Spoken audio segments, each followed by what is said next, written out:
This is Brother Medina for Tuesday Seventh-day Adventist, and please let us start with a word of prayer. Loving Father, please be with us as we present this important information to everyone listening. Bless them and may everyone be warned. In Jesus' holy name we pray. Amen. Well, the name of this study is The Remains of Sodom and Gomorrah. The Remains of Sodom and Gomorrah. And we want to show you that there is evidence that God did destroy Sodom and Gomorrah and the other cities on the plain with brimstone and fire. It was done because of the sin of sodomy. In fact, we are told in the Bible, if we look at Jude chapter 1 and we look at verse 7, here is what we are told. I quote, it says this: "Even as Sodom and Gomorrah and the cities about them in like manner, giving themselves over to fornication and going after strange flesh, are set forth for an example, suffering the vengeance of eternal fire." So we see that they did suffer the vengeance of eternal fire, and it was an example that we may take warning. An example means we must take warning that we do not do the same things that was done before. Furthermore, we are appealing to the Gender Affairs Ministry not to recommend the legislation of sodomite marriages in Trinidad and Tobago, because it will bring the curse of Sodom and Gomorrah upon this country. Yes, my dear people, real brimstone and fire fell upon those cities on the plain. Real brimstone and fire. As you are seeing in this picture here, it was not brimstone that came from a volcano. It was real brimstone that came from heaven above. And the only places this brimstone is found are in these 5 places in the Middle East by the Dead Sea, where the 5 cities on the plain were destroyed. And so, we are warning you to pay attention as we go forward in this program. Now, in this first clip, let's look at the facts of Sodom and Gomorrah. Is the story of Sodom and Gomorrah true? Over 3,900 years after the events, archaeological discoveries, newly found ancient historical records, and up-to-date scientific analysis are all marrying to present hard evidence that the biblical account of Sodom and Gomorrah is stunningly accurate. Our investigations start at the Dead Sea, which is the lowest point of altitude on Earth, 417 meters below sea level, 67 kilometers long, and 18 kilometers wide. Its salt level is 6 times higher than any ocean. Fish that stray into it die, and a human being will float in it without any other buoyancy aid. Since ancient Egyptian times until the present day, the area has been known for its rich minerals, which are famous for their medicinal properties. In the 1940s, the Dead Sea water level was rising, but today it is said to be evaporating at an incredible 25 centimeters a year. Although rain falls here for 7 months annually, the total is less than 50 millimeters, 2 inches a year. It was in this region that the Bible and other historical documents describe a devastating act of destruction, where several small cities were thoroughly destroyed, and their wicked activities. But not until a thorough investigation of the facts had been established. Then the Lord said, "The outcry against Sodom and Gomorrah is so great, and their sin so grievous, that I will go down and see if what they have done is as bad as the outcry that has reached me. If not, I will know." There were 5 wicked cities known as the cities of the plain, cited in both secular and biblical history. Sodom and Gomorrah are 2 of these cities. Josephus states there are still the remainders of that divine fire, and the traces or shadows of the 5 cities are still to be seen. Historian Jonathan Gray reports that strangers to Sodom were enticed into the city, kidnapped, and then chained up in the square and starved to death for the amusement of the populace. This following clip actually shows us the ashen remains of the cities of Sodom and Gomorrah as proof that God destroyed them with brimstone. You would see them finding little pieces of brimstone still in the ashen remains of Sodom and Gomorrah. The angels urged Lot to hurry, saying, "Arise, take your wife and your 2 daughters, who are here, lest you be consumed in the punishment of the city." Lot, his wife and daughters, all fled from the terrible destruction of Sodom. Likewise, as it was also in the days of Lot, they ate, they drank, they bought, they sold, they planted, they built. But on the day that Lot went out of Sodom, it rained fire and brimstone from heaven and destroyed them all. Wicked men were punished by the Lord in a divine judgment of fire. The intense heat consumed the wicked cities and their inhabitants.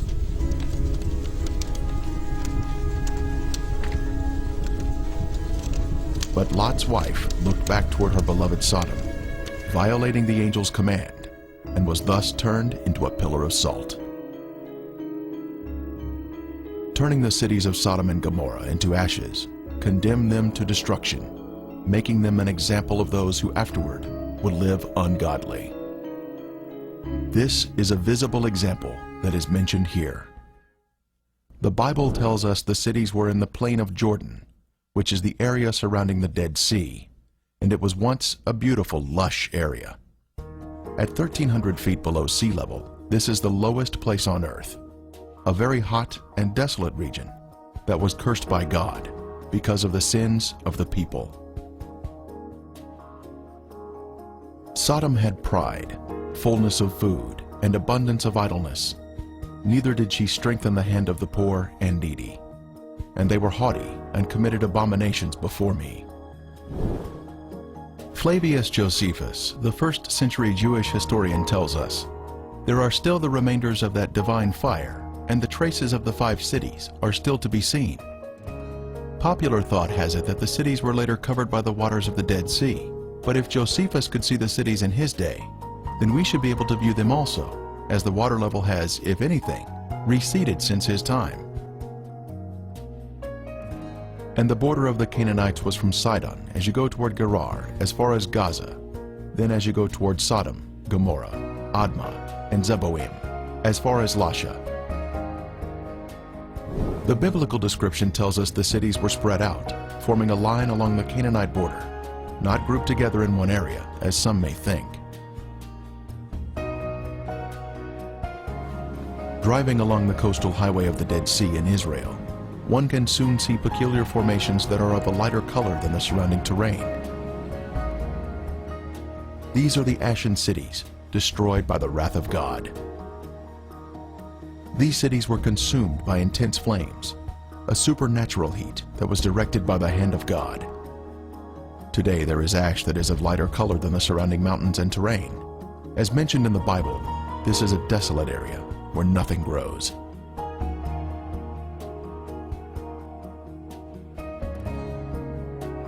Inspecting the formations closely, one can see structures containing man-made elements, such as 90-degree angles. Even though the buildings were consumed by the fire, the remaining ash in these cities is comprised of a heavier material due to the inclusion of brimstone or sulfur, and still retains some of the original shapes of man-made structures. This stunning structure stands out as a singular formation with 4 sides, surrounded by a deep moat.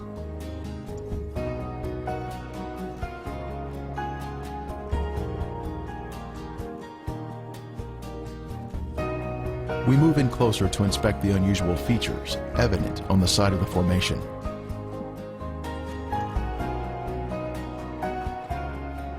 On the side of the structure, this swirling pattern is different from any type of sedimentary rock or soil that would normally contain horizontal, even layers.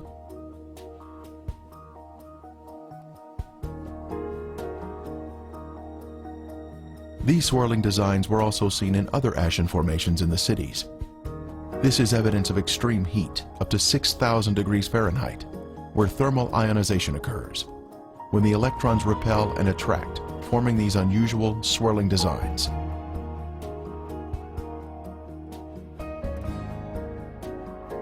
In Lot's day, this area was a swirling cauldron of death and destruction, rained down from the Lord in heaven.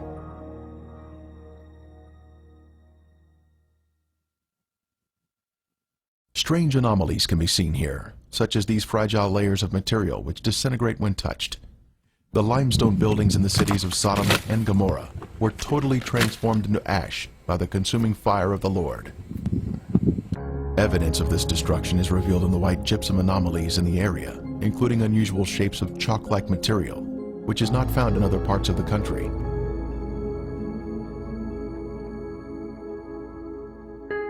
Even layers of white and gray material can also be seen, comprising gypsum and ash. At the time of Elijah on Mount Carmel, the Lord sent down a superheated fire from heaven, consuming the stone altar and sacrifice, turning them into ashes. Then the fire of the Lord fell and consumed the burnt sacrifice, and the wood, and the stones, and the dust, and it licked up the water that was in the trench. We are also told, "For the Lord your God is a consuming fire, a jealous God." When God unleashes a consuming fire, it will turn stone into ashes. At the perimeter of this city, one can see this amazing Sphinx still standing today. It was a pagan symbol positioned at the edge of town and was thought to protect the inhabitants from harm. The Sphinx stands alone as a singular structure with a defined shape. This particular Sphinx has an obvious demarcation between its base and the soil below it, another sign of a man-made structure placed on top of the soil.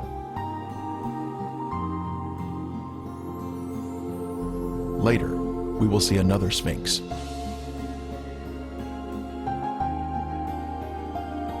From a higher level, a large section of gypsum has fallen down here.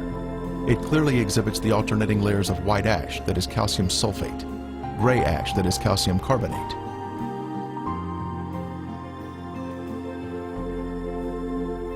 One can also find loose or powdery ash that is quite thick and has been deposited next to the formations. The ash is made up of calcium carbonate and calcium sulfate, which comes from the limestone buildings and the brimstone mixing together during the fire. In the formations themselves, some material can be gently raked off the surface with the slightest touch.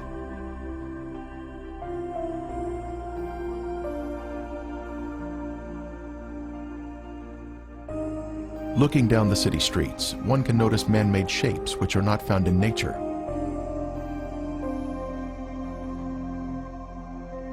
Here we see a building with square sides or 90-degree angles.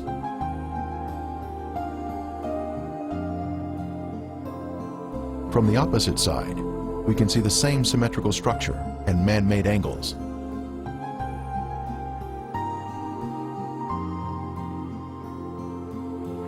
We can see the remains of walls that extended outward at 90-degree angles from the main structure.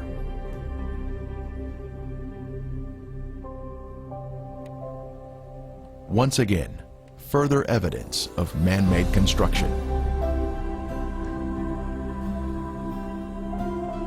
Here we can see square windows that are visible in the walls of the structures, which give us a view of the past. Scanning the city for signs of prior habitation, we can see in the foreground a tower of cylindrical design, positioned at the edge of the city. The remains have suffered greatly during 3,500 years of wind and rain erosion. Even still, there is the appearance here of streets and man-made structures.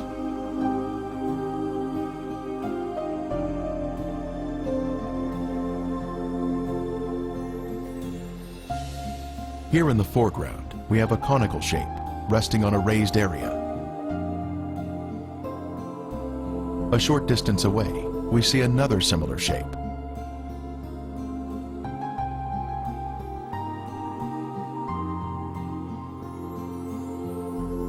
As we pan across the city, we can see in the distance an arched doorway that exhibits a symmetrical shape even to this day. The whole land is brimstone, salt and burning. It is not sown, nor does it bear, nor does any grass grow there, like the overthrow of Sodom and Gomorrah, Admah and Zeboim, which the Lord overthrew in his anger and his wrath. More anomalies are found in the cities. In this case, we have a large hardened clump of material that we broke open, revealing layers of previously heated material, including gypsum crystals, created by the combination of limestone and sulfur. From the intense heat, various objects were melted in the cities. Here we have some material that was boiling on top, while the remainder of the substance pooled at the bottom, creating a solid base. A very unusual find here, but just another strange anomaly not found in other areas of the country.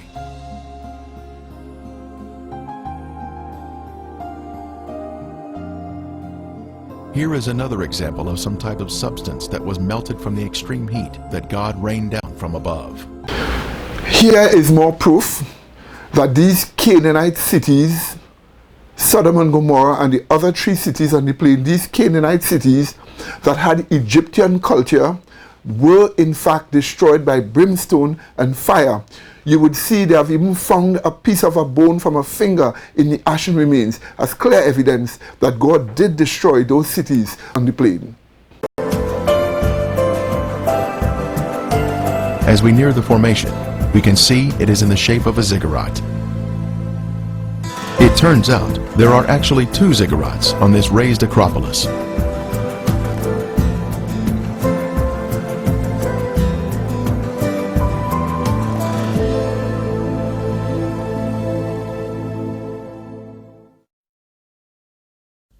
As we stood next to one of the ziggurats, our team found perfect specimens of melted brimstone, where the liquid from the burning sulfur had cooled down, forming a hard, crystalline shell around the unburned sulfur that was hidden inside.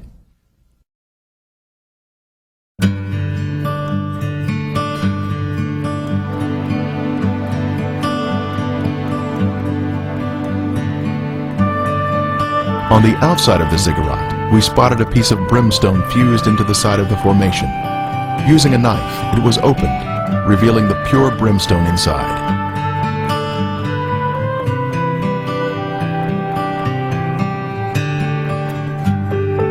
Resting on a ledge of the ziggurat, we see another sample of brimstone that was opened with a knife, once again revealing the pure sulfur inside.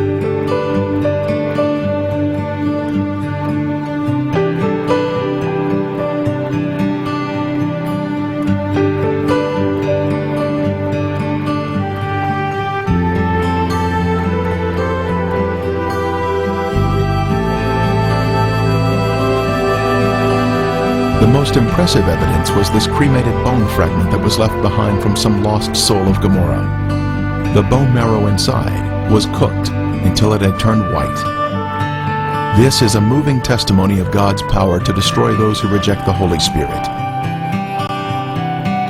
In this clip, we want to show you proof of the pure brimstone that was used. You would observe it is not the kind of brimstone that is found from volcanoes. So there were no volcanoes in that area that destroyed those cities. It is a brimstone that is 98% pure, found only on those 5 sites where the cities were destroyed. So observe this fact in this clip. Now the Bible tells us that it rained fire and brimstone upon the cities of Sodom and Gomorrah. Now what you see in front of you here is the results of large and small, well, varying sized chunks of sulfur, burning sulfur that have hit. And what we find here is that God rained this burning sulfur down upon this city. And rain is a perfect description of it. It landed just in the pattern that rain would fall. And the stuff, of course, the accumulative heat of all of this upon the city set the entire thing ablaze.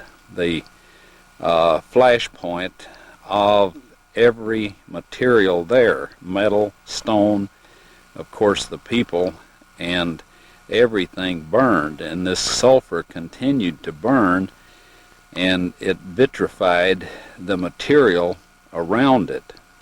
After it had burned it all up, sealed itself off from the oxygen, and then of course smothered itself out. And in each of these little crystalline capsules here is a varying size chunk of sulfur, and there are millions of these in these ashes that we have here. Now some of them we have cracked open so you can see the sulfur inside, and others we have left intact, but there are millions of these here. So this shows that God indeed rained fire and brimstone upon these cities. And if you'll look in your dictionary, under brimstone you'll find that it is sulfur. As soon as he got home from that trip, Ron took several of the samples to Galbraith Labs near Knoxville, Tennessee. The yellow balls in the center of the reddish rings proved to be 95.72% sulfur, with traces of several other elements, all of which he was told would contribute to an extremely high temperature fire. When Ron asked them if they could perform a BTU test to determine the degree of heat this would give off, he was told that they couldn't because it would damage their stainless steel testing chamber. The material surrounding the encapsulated sulfur was also tested and proved to be ash. At home, we did our own small test and burned some of the sulfur in a spoon. The purplish flame is indicative of the intense heat, which prohibited our holding the spoon as it burned. We later discovered our spoon had holes in it from the fire. Then, we placed a small piece of the outer material also in the spoon and attempted to burn it, but it wouldn't burn at all. It didn't even darken. It was already completely consumed by fire, and nothing was left to ignite.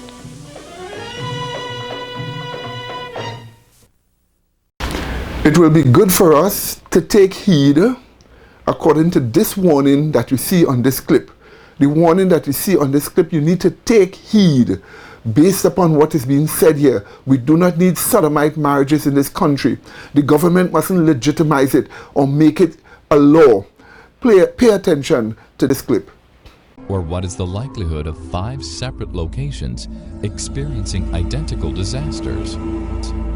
There are 5 locations in the world where these sulfur balls are to be found, nowhere else. Simon believes these are the cities of the plain. I find it very interesting, Simon, that we've actually come across this now in our day, that you've been down there, you've come across Sodom and Gomorrah, you've found the ruined cities, as others perhaps have done in the past, but now today, to actually see them is like a visible example of God's judgment. It's not like you can just read your Bible and say, well, maybe it happened, maybe it didn't. You know, those of us who believe our Bible, of course, we believe it did happen. But somebody perhaps watching will say, well, maybe it did, maybe it didn't, who cares? Well, now you've got visible evidence. You've got those incredible sulfur balls that I think shot off the scale when they had the scientific analysis. And you've got the actual ruins that you've walked around and you've seen. And folks who've watched the DVD have seen these things. There's no excuse for saying it didn't happen. This is the visible evidence. Now, Jesus warned that judgment in the last days would come, just prior to his return. Judgment would fall upon the earth, that God would judge the earth for their sinfulness, just as he judged Sodom and Gomorrah for their sinfulness. You know, God is a just judge. If he doesn't judge the world, people have said he will have to apologize to Sodom and Gomorrah.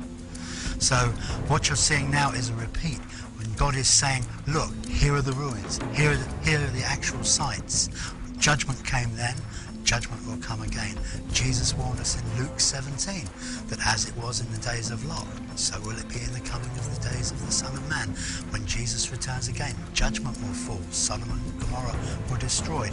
2 Peter 2:6 says that these are examples to us. Jude says these are examples to us, the cities of Sodom and Gomorrah. And now to have them here, visible before us, is astounding. Yes, my dear people, God did destroy Sodom and Gomorrah, and the cities are on the plain for sodomy. And this is exactly the facts of the matter. This means that God does not want sodomy to be existent in any country.